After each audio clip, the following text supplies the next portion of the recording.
એસબીઆઈનું કેવાયસીનો દોસ્તો લેટર આવ્યો મારે ઘરે. ઘણા ટાઈમથી મેં એસબીઆઈનું એકાઉન્ટ આમ તો વાપરવાનું જ બંધ કરી નાખેલું છે, કારણ કે ત્યાંના સ્ટાફનો પહેલાં વર્તન બહુ ખરાબ હતું. એટલે આપણે એસબીઆઈનું પગથિયું ક્યારેય ચડવું જ નહીં એવું માની અને ત્યાં 16 વર્ષથી મારા જ એરિયામાં મારા એ બેંકમાં ખાતું છે એસબીઆઈનું, પણ ત્યાં હું ઘણા ટાઈમથી હવે જતો જ નથી અને યોનો વગેરે આવી ગયું છે તો કામ પૂરતું જરૂર પડે એટલું થઈ જાય છે. તો હમણાં એક લેટર આવ્યો કે તમારે કેવાયસી કરાવવું પડશે. મારે તો કાંઈ જવું નહોતું, પણ મારો ભાઈ મારી પાછળ પડ્યો તો કે કરાવી નાખને કેવાયસી, કરાવી નાખને કેવાયસી. તો પછી મેં કેવાયસી કરવા માટે દોસ્તો આજે હું ગયો તો પેલું જે આખું ફોર્મ હોય એ ભરીને આપવાનું હોય. આમ તો કેવાયસી તમે વોટ્સઅપથી થઈ જાય, યોનોથી થઈ જાય, પણ યોનો અને વોટ્સઅપથી આપણે બહુ મથી જોયું. મેં કીધું આનો દાદરો ચડવો ના પડે એસબીઆઈનો, એટલા માટે આપણે જરૂરી છે કે ઓનલાઈન થઈ જતું હોય તો કરી નાખીએ, પણ ના થયું કે બ્રાન્ચ ઉપર જઈને જ તમારે કરાવવું પડશે. એટલે હું પહોંચી ગયો બ્રાન્ચ ઉપર અને ત્યાં જઈને સાહેબશ્રીના વર્તન હવે સુધરી ગયા છે, પહેલાં જેવા નથી, થોડા સારા છે એવું મને થોડુંક ફીલ થયું.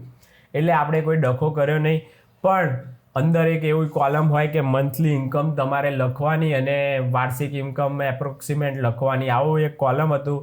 તો મેં કીધું સાહેબ મારે તો કોઈ મંથલી ઇન્કમ છે નહીં, હમણાં તો હું બેરોજગાર તો નથી પણ નિવૃત્ત થઈ ગયો છું, હવે કાંઈ આપણી મંથલી ઇન્કમ રહી નથી.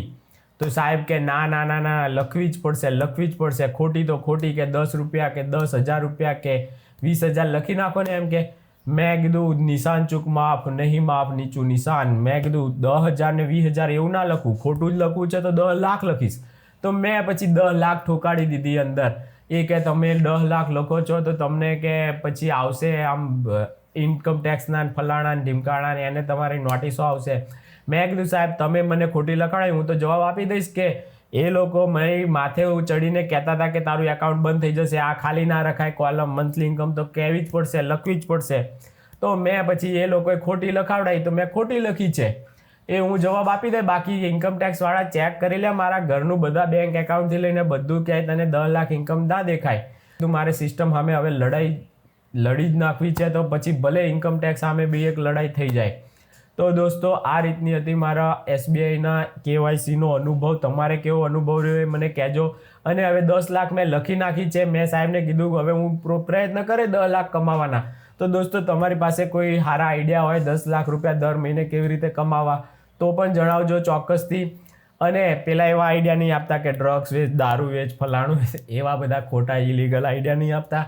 લીગલી રીતે કોઈ સારી રીતે જો હોય તો બરાબર છે, બાકી કોઈ ઇલીગલ આઈડિયા આપણે જોતા નથી. ચાલો દોસ્તો આ તો મારો અનુભવ. રામ રામ.